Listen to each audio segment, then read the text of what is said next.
Hey everyone, today's video is going to be about the freestyle aerial move called Tornado. What is this? This is the third most used technique among freestylers. It is used when you combine arrow left or right button with analog movement. I also got a video on the second most used freestyle technique, hooks or twist. I'll leave a link at the end of the video. So let's get started with today's technique, the Tornado.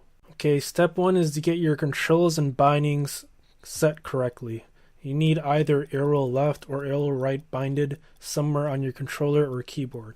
I have mine set on triangle and square, but I suggest you bind yours to a different button because I use the claw grip and it's hard to press 3 buttons with one thumb, believe me.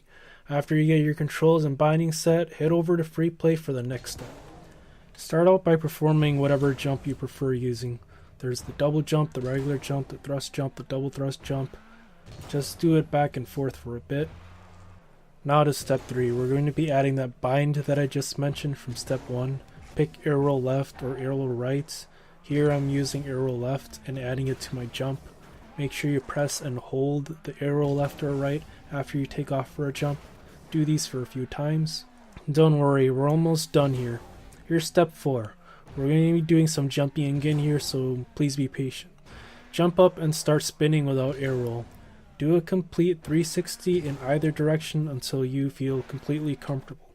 The final steps here is to combine steps 3 and 4.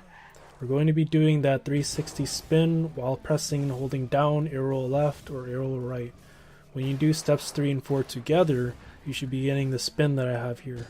One important thing I forgot to mention is that if you arrow to the left, you should be moving your analog stick to the right, and if you arrow to the right, you should be moving your analog stick to the left. And that, my friends, is how the Tornado is done. To become good at this and impress your friends, head over to work aerials and do one rotation while trying to get a hit on the ball. Work your way towards getting a goal with one rotation. It will take some time and practice. When you feel like you're finally progressing, head over to Pro and try to get 1 or 2 rotations into the goal. Again, if you're not doing very well at this, just try hitting the ball first, then work your way towards getting it into the net. I suggest you do this on all-star aerial training if you want to have a higher success rate of hitting this in matches.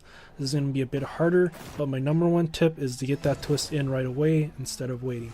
If you land your tornadoes here in aerial training, there shouldn't be any reason why you shouldn't in matches. That's going to wrap up this tutorial. Here's some links to some other tutorials if you're interested. Please share and leave a like. Have a great day.